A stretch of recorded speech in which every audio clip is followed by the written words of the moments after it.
Master minds commerce చదవాలనుకునే 10th inter విద్యార్థుల తొలి ఎంపిక.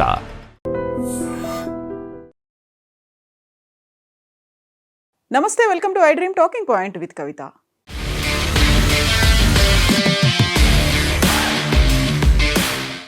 ప్రపంచవ్యాప్తంగా చమురు సంక్షోభం అనేది నెలకొంది.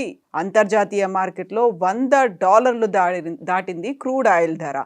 బట్ ఇరాన్లో పరిస్థితి ఇంకో రకంగా ఉంది. అక్కడ కూడా ఆయిల్ సంక్షోభం అనేది కనిపిస్తోంది. బట్ అది ఎగుమతి చేయకపోవడం వల్ల, చమురు నిల్వలు విపరీతంగా పేరుకుపోవడం వల్ల ఇరాన్లో ఇంకో క్రైసిస్ కనిపిస్తోంది.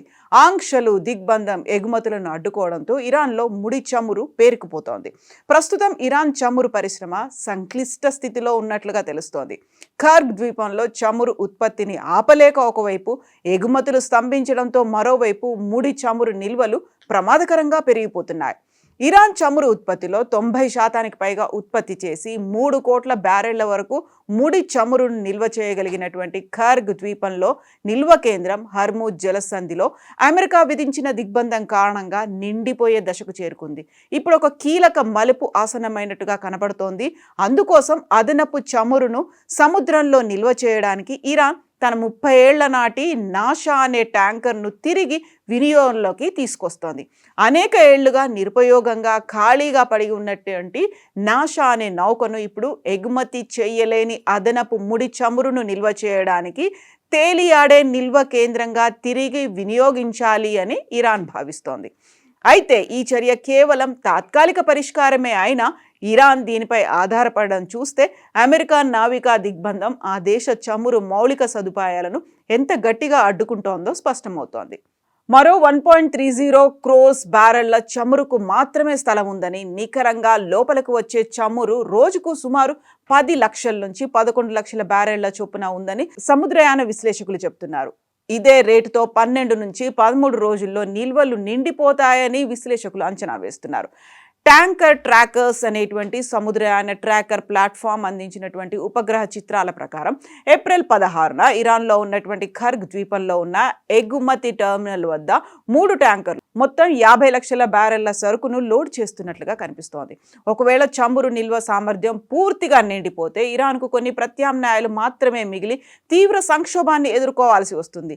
నిల్వ చేయలేని చమురును ఉత్పత్తి చేయలేదు, అలాగే ఎగుమతి చేయలేని చమురు టెహ్రాన్కు అవసరమైనటువంటి ఆదాయాన్ని కూడా అందించదు. ఈ దిగ్బంధనం కేవలం సైనిక వ్యూహం మాత్రమే కాదు, ఇది ఇరాన్పై ఆర్థిక ఉచ్చుగా మారబోతోంది అని ఇప్పుడు విశ్లేషకులు చెప్తున్నారు. గతంలో America treasury secretary Scott Bessent Iran త్వరలో తన ముడి చమురు నిల్వ సామర్థ్యాన్ని చేరుకోవచ్చని హెచ్చరించారు.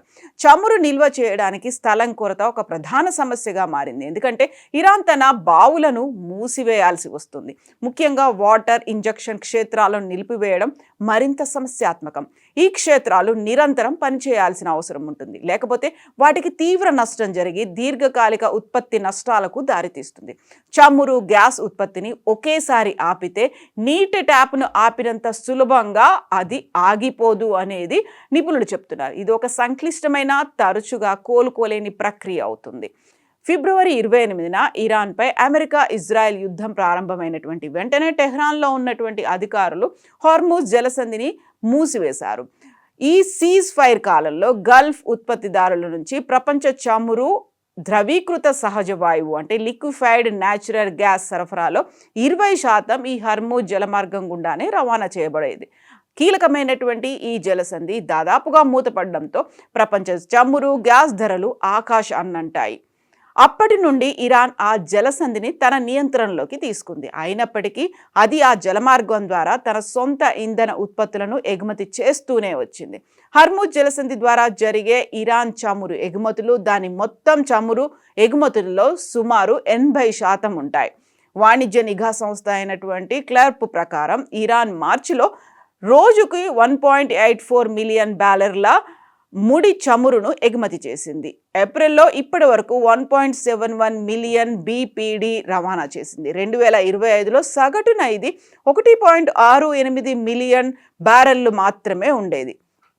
ఇక మార్చి 15 నుండి ఏప్రిల్ 14 వరకు 55.22 మిలియన్ బ్యారెళ్ల చమురుని ఎగుమతి చేసింది. Iranian light, Iranian heavy and Foroozan blend అని పిలిచే ఇరాన్ చమురు 3 ప్రధాన రకాల ధర గత నెలలో బ్యారెల్కు $90 కంటే తక్కువకు పడిపోలేదు.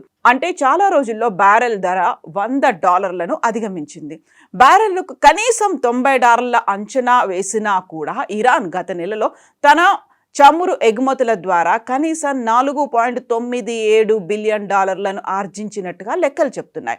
అయితే దీనికి విరుద్ధంగా యుద్ధం ప్రారంభం కావడానికి ముందు ఫిబ్రవరి ఆరంభంలో ఇరాన్ తన ముడి చమురు ఎగుమతుల ద్వారా రోజుకి సుమారు $115 మిలియన్ అంటే నెలకు $3.45 బిలియన్ సంపాదిస్తూ ఉంచేది.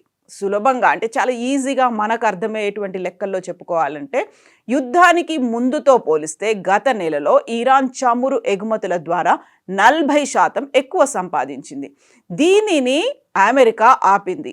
అంటే ఇరాన్ ఓడరేవులపై అమెరికా నౌకాదళ దిగ్బంధనం వెనుక ముఖ్యమైనటువంటి ఉద్దేశం అమెరికా ఇరాన్ను ఆర్థికంగా దెబ్బతీయడమే. అందుకే ఇప్పుడు ఇరాన్ అమెరికా ముందు 3 అంశాలని ఉంచింది. యుద్ధం ఆపాలంటే ఈ 3 అంశాలు ఖచ్చితంగా చేసి తీరాల్సిందే అనేది. ఒకటి, హర్ముజ్ జలసంధిని ఓపెన్ చేయడం. రెండవది, తమ నౌకాదళాల మీద ఉన్నటువంటి దిగ్బంధనాన్ని అమెరికా తొలగించాలి అనేది. థర్డ్ పాయింట్, యురేనియం నిల్వలకి సంబంధించి చర్చ ఇప్పుడు కాదు తర్వాత ఎప్పుడైనా చేద్దాము అనేది.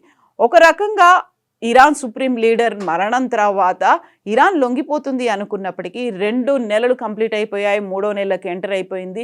ఇరాన్ ఇంకా అదే కొనసాగిస్తూ వస్తున్నప్పటికీ కూడా చమురు నిల్వలు పేరుకుపోవడం వల్ల ఆర్థికంగా విపరీతమైనటువంటి నష్టం ఉండడంతో ఇప్పుడు అమెరికా దగ్గరికి 3 డిమాండ్లతో ఒక ప్రతిపాదన అయితే పంపింది. అలా యుద్ధాన్ని ఆపడం మాత్రమే కాదు, తమ చమురు ఎగుమతులను పెంచుకోవడం, దాని ద్వారా తాము ఆర్థికంగా బలపడ్డం. మరి అమెరికా ఏం చేయబోతోంది? ఇజ్రాయెల్ దానికి ఒప్పుకుంటుందా లేదా? బోల్డన్ని క్వశ్చన్స్ అయితే మిగులున్నాయి. మీరేమనుకుంటున్నారో కామెంట్స్ రూపంలో తెలియచేయండి.